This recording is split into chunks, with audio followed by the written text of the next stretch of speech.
सीतानाथ समारंभाम् श्रीरामानंदाय मध्यमाम् अस्मदाचार्यपर्यन्ताम् वन्दे गुरुपरम्परा।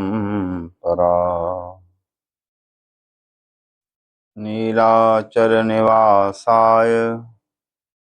नित्याय परमात्मने बलभद्रसुभद्राभ्यां जगन्नाथाय ते नमः।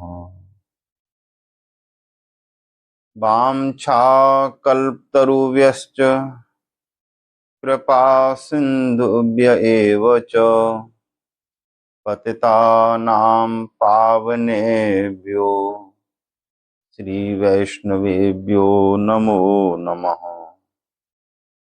प्रह्लाद नारद पराशर पुंडरीक व्यासाम्बरीश शुक शौनक भीष्मदाल्व्यान् रुक्मांगदार्जुन वसिष्ठ विभीषणादीन् पुण्यान् परम भागवतान् नमामि। संत सरल चित जगत हित जान स्वभाव सनेव बाल विनय सुनिकर कृपा श्री राम चरण रति देव। बंदहु संत समान चित हित अनहित नहीं को अंजलिगत शुभ सुमन जिमि सम सुगंध कर दो। बार बार पद बंदहूँ श्रीनाभाएन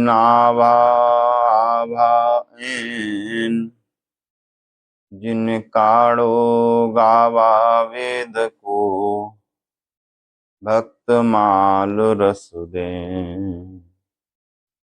प्रियादास जुके पद कमल बंदहूँ बारंबार कीनी भक्ति रस बोधिनी टीका अति सुख सार। भक्त भक्ति भगवंत गुरु चतुर नाम बपु एक इनके पद बंदन किए नासहि विघ्न अनेक। मंगल आदि विचार रहो वस्तु न और अनूप हरिजन को जस गामते हरिजन मंगल रूप। सब संतन निर्णय लियो मति श्रुति पुराण इतिहास भजवे को दोई सुगर कै हरि रास। श्री गुरु अग्रदेव आज्ञा दई हरि भक्तन को यस गाव भव सागर के तरन को नाहिन आन उपाय।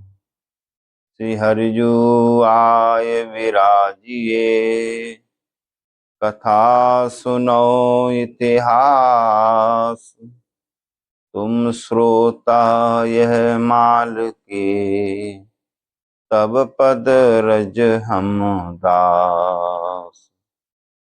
ता पाछे जो और हो श्रोता हैं रस खान तिनकर सकल मनोरथ पूर्वो श्री भगवान। जो हरि प्राप्त की आस है, तो हरिजन गुण गाय। न तरु सुकृत हुजेवी जे जो, जन्म जन्म पछता। भक्त दाम संग्रह करे, कथन श्रवण अनुमोद। सो प्रभु प्यारो पुत्र जो, बैठे श्री हरि की गोद। 2 मिनट भगवान का श्री नाम उच्चारण कर लेते हैं, तत्पश्चात फिर कथा। श्री राम जय राम, जय जय राम।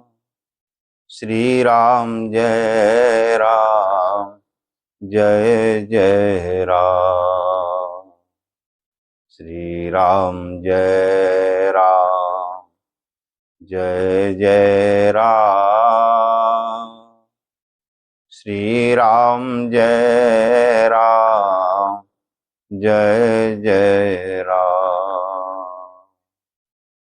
श्री राम जय राम, जय जय राम। श्री राम जय राम, जय जय राम। श्री राम जय राम, जय जय राम।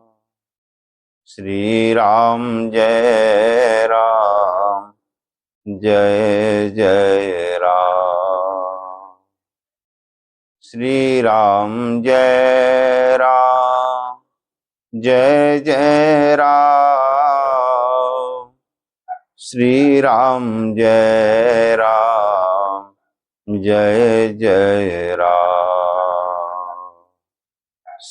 श्री राम जय राम, जय जय राम।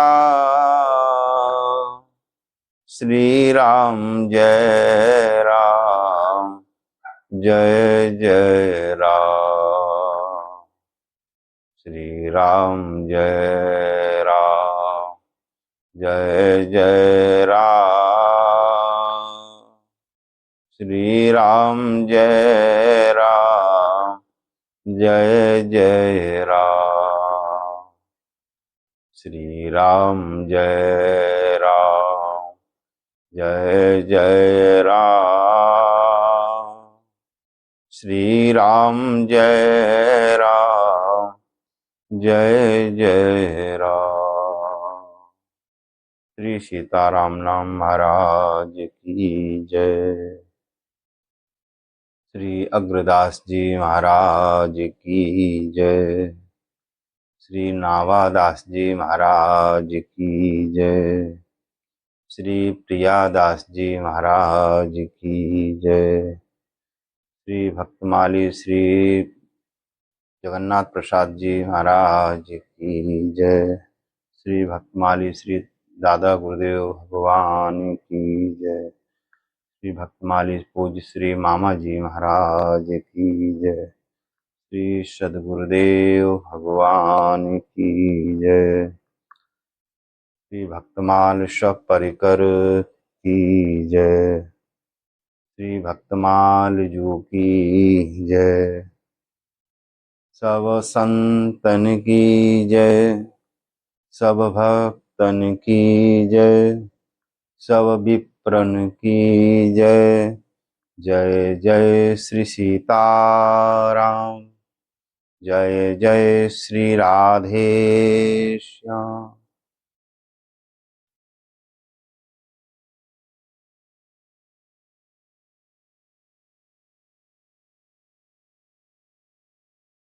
आज जो कथा है अंतर्निष्ठ नरपाल की, नावादास जी ने जो छप्पे लिखा है उस छप्पे का पहले पाठ कर लेते हैं। अंतर्निष्ठ नरपाल एक, परम धर्म नाहि न दूजी। अंतर्निष्ठ नरपाल एक, परम धर्म नाहि न दूजी। हरि सुमिरन हरि ध्यान, आन काहू न जनावे। अलग न एहि विधि रहे, अंग नाम मरम न पावे। निंद्रावश सो भूप, बदन ते नाम उचार्यो। रानी पति पर रीजी, बहुत बसुताव पर बार्यो। ऋषिराज सोच कहो, नारी सो आज भक्ति मेरी कुजी। अंतर्निष्ठ नरपाल इको, परम धर्म नाहि न दूजी। अंतर्निष्ठ नरपाल इको, परम धर्म नाहि न दूजी।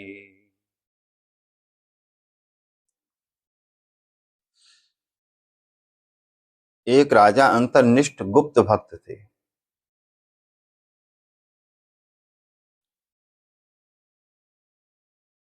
उन्होंने हरि भक्ति की ध्वजा को नहीं लगाया था, हरि भक्ति की ध्वजा को नहीं लगा रखा था।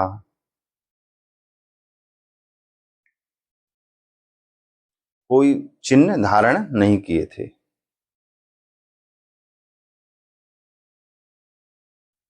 न मस्तक पे उनके कोई तिलक था,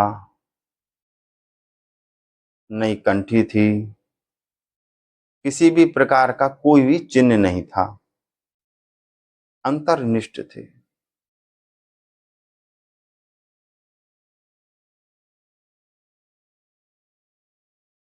एकदम गुप्त।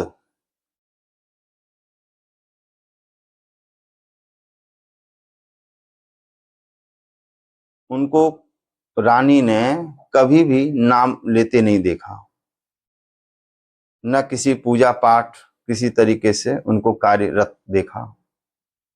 उनके सेवक भी संग रहते तो किसी को यही जानकारी नहीं हुई, किसी को इस प्रकार की कैसी भी भनक नहीं हुई कि ये राजा भगवान के परम भक्त हैं। इतने अंतर्निष्ठ थे। और रानी परम भक्त थी।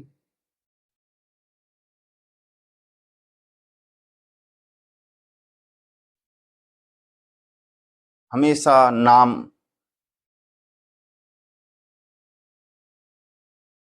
उनकी जिह्वा से सुनाई देता रहता था।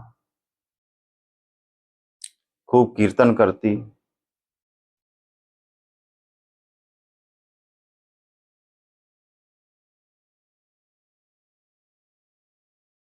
पता लग जाता है, कोई भक्ति करे तो पता लग जाता है कि सामने वाला कैसे है।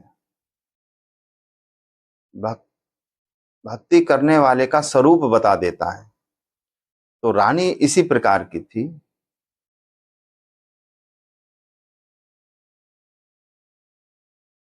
पर राजा के विषय में रानी को किसी भी प्रकार की भनक न लगी। और हमेशा रानी सोचती कि हमारे जो पति हैं वो अगर भगवान के भक्त होते तो कितना अच्छा जीवन होता। इसी में डूबी रहती, इस चिंता में।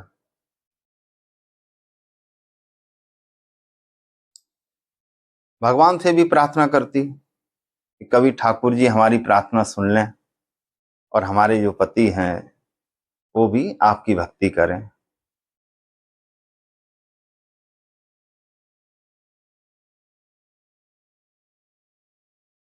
पर रानी को किसी भी प्रकार की भनक नहीं लगी कि हाँ, राजा इतना परम भक्त है, इतना बड़ा भक्त है। मतलब गुप्त तरीके से। बहुत से लोग तो अपनी भक्ति को प्रचार प्रसार करते हैं कि जिससे उनको ये पता लगे कि मैं इतना बड़ा भक्त हूं, तो उससे हानि ही होती है। हानि ये है, अगर हम अपनी भक्ति का प्रचार करेंगे तो हम जो कार्य कर रहे हैं पुण्य कर्म, वो क्षय हो जाएंगे, समाप्त हो जाएंगे, उनका कोई हमको बेनिफिट नहीं मिलेगा, क्योंकि पुण्य समाप्त होंगे ना। और जितना दबा के रखेंगे, छुपा के रखेंगे, उतना ही अंदर से नए नए भाव उठेंगे, भगवान में प्रेम होगा अंदर ही अंदर। पर बाहर वालों को जनाने से लाभ क्या? भक्ति तो छुपाने की होती है। जिस प्रकार अपना धन कोई नहीं जनाता कि हमारे पास में इतना धन है, खर्च करेगा अपने सामर्थ्य के अनुसार, पर उसको फिर भी जनाएगा नहीं कि हमारे पास कितना धन है। कितना भी अपना व्यक्ति क्यों ना हो, भाव के बस भाव में आकर के सब चीज बता देगा कि आज मैंने ये चीज ली, आज ये है, ऐसा किया, ये चीज इस तरीके से कार्य कराया। नया मकान बनाए तो ये बताते हैं ना कि मैंने ऐसा ये चीज बनाई, ऐसा ये चीज है, ये हमने वहां से मंगवाई, ये सब कुछ बताएगा। परंतु वो चीज नहीं बताएगा कि मैंने वहां तिजोरी बनाई है, वहां पर मैं इतना माल है, इतना रखेंगे, ये मेरे पास है, ये कोई नहीं बताता। जब ये चीज नहीं बताते तो जो अंतर्मुख, जो भगवान का भजन है, साधन है, जो गुप्त है, वो क्यों बताया जाए? इसी प्रकार से राजा अपने को अंतर्निष्ठ रहते, उनको कोई जान नहीं पाया।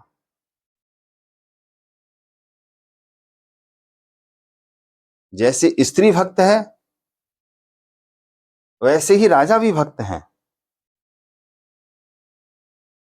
जिस उच्च कोटि पे रानी भक्त है, उससे अधिक ही राजा भक्त हैं। कोई भक्ति में कमी नहीं है, पर रानी की भक्ति सबको दिख रही है और राजा की भक्ति किसी को नहीं दिखती, एकदम गुप्त है। इस वजह से रानी दुखी रहती थी। एक बार राजा सो रहे थे,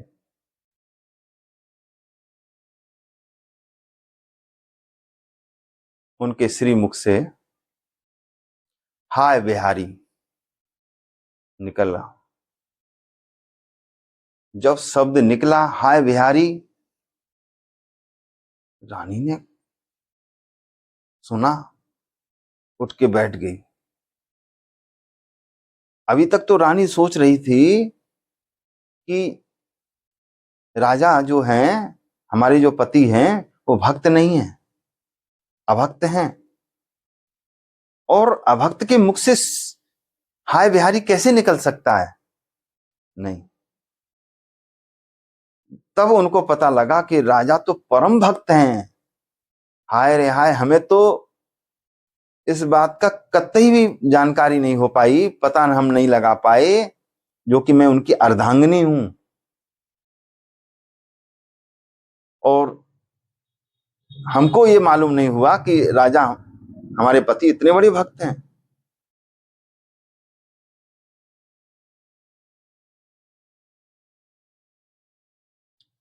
अब वो सोई नहीं रानी, राजा विश्राम कर रहे हैं और रानी अपनी उठ गई, अब तैयारी में लग गई। उत्सव, आज उत्सव हो। राजा के श्रीमुख से, हमारे पति देव के श्रीमुख से भगवान का नाम उच्चारण हुआ, हाय बिहारी, आर्त भाव से।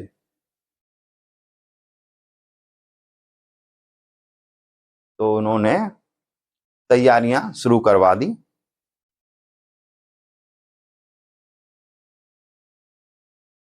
राजा हैं नगर, उन्होंने ढिंडोला पिटवाया और पिटवा करके बुला करके सब नगर में उत्सव की घोषणा करा दी और उत्सव शुरू हो गया। अब इधर क्या होता है, राजा जब उठे हैं, राजा ने देखा आज क्या हुआ, आज क्या हुआ, आज कैसा उत्सव, कोई त्योहार तो है नहीं। तो उन्होंने फिर अपनी रानी से पूछा, ये जो उत्सव हो रहा है ये कौन खुशी में हो रहा है, ये जो उत्सव हो रहा है ये किस खुशी में हो रहा है, किस वजह से हो रहा है। तब रानी ने बताया, क्या बताया, रानी ने कहा कि आज आपके मुख से नाम उच्चारण हुआ है, आज आपके मुख से भगवान का नाम उच्चारण हो गया। इतना सुन करके राजा को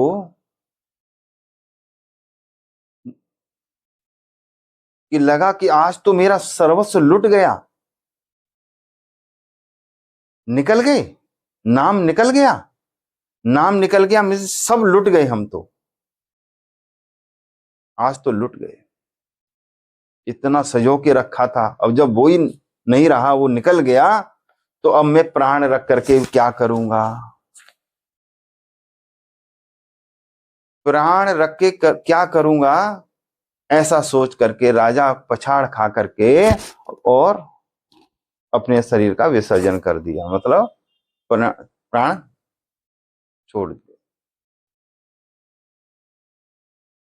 अब रानी बेचैन हो गई, देखो इतना उत्सव चल रहा हो, रानी को यह पता नहीं था कि इनकी इतनी ऊंची स्थिति है। भक्ति मैं भी करती हूं, पर मेरी भक्ति को सबको पता है, प्रकट है, और राजा की भक्ति को किसी को पता नहीं है।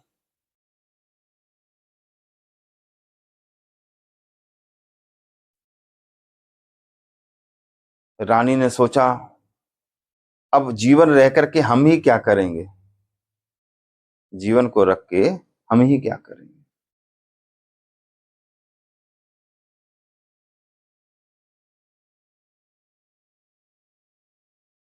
राजा के वियोग में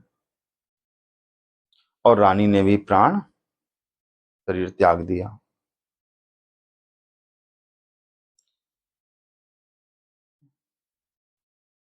वास्तविकता भक्ति जो है, राजा ने ये करके दिखलाई कि हम जो भी कार्य करें इस हाथ से करें तो इस हाथ को भी पता ना लगे कि हमने क्या किया, और इस हाथ ने किया तो इसको भी पता ना लगे। जैसे हम दान भी करते हैं तो दान भी करते हैं तो फिर जो है इस हाथ को पता नहीं लगता कि इसने क्या दे दिया, ऐसा होना चाहिए गुप्त, क्योंकि भगवान ने दिया है और भगवान की सेवा में समर्पित हो गया। ऐसी भक्ति है, भक्ति भी एकदम गुप्त है, किसी को जनाए नहीं कि हम आज ये किए, आज हमने वो किया, ऐसा नहीं। भक्ति गुप्त है। जब गुप्त भक्ति करते हैं तो अंतर आत्मा में उस प्रकट होती है, नए नए भाव भी प्रकट होते हैं, परंतु उसको समेटते हैं, समेट समेट के सुजो सुजो के रखते हैं। राजा के मुख से श्री निकल गया हाय बिहारी, तो इसका मतलब कितना बड़ा विरह होगा, और भगवान को जनाना होगा कि रानी रोज प्रार्थना करती कि हमारे भी अगर पति भगवान के भक्त होते तो कितना अच्छा होता। मैं तो इस ऐसे पति से विवाह की हूं जो मेरे पति अभक्त हैं, ये रानी कहती। तो भगवान ने इसमें जन्माया। अगर चाहते तो पहले भी जन्मा दे, नहीं, हर कार्य का एक समय होता है, वही समय पे हम प्राप्त करेंगे।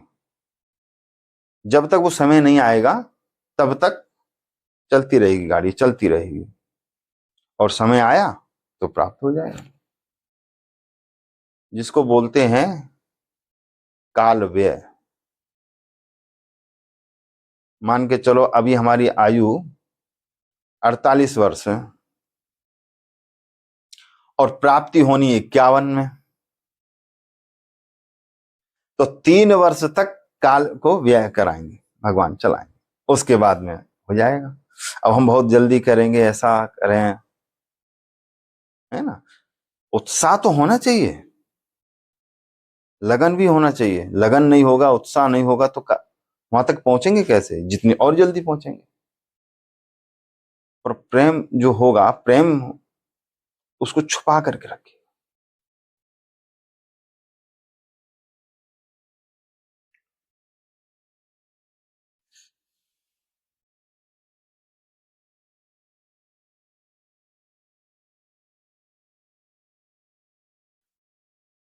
अंतर्निष्ठ नरपाल भक्त की कथा, राजा की कथा हम सबको ये प्रेरणा दे रही है कि जो भी हम कार्य करें, हम गुप्त रीति से करें। संसार में जनाने की आवश्यकता नहीं है, क्योंकि हृदय में अपने ठाकुर विराजमान हैं। वो नहीं जानते, वो सब जानते। तो जनाना किसको है? बाहर में किसी को जनाने की आवश्यकता नहीं है। अपने जो कार्य कर रहे हैं, अपने मालिक, अपने ठाकुर, वो जान रहे हैं कि तुम क्या कर रहे हो। अगर हम इनको जनाने लग जाएं तो बाहर वालों की हम अभ्यास छूट जाएगा जनाने का। क्यों? इनको जब जनाएंगे तो ये बात करेंगे, और इनको जनाने का भी क्या है, ये तो आपके घट में बैठ के देख ही रहे हैं, सुन भी रहे हैं। कोई सुनने के लिए बाहर से थोड़ी ठाकुर आएंगे। ठाकुर तो आपके हृदय में है। पर जब तक हमारा वहां तक लगाव नहीं है, अपने में तक नहीं है हम, तब तक हम भगवान को सामने देख करके और उनको कथा सुनाएं, उनका नाम लें, उनका जो भी कुछ कार्य करें तो उनको समर्पण करें। और जब हम समर्पण करते हैं तो वो अपने हृदय विहारी को ही अंदर ही समर्पण होता है।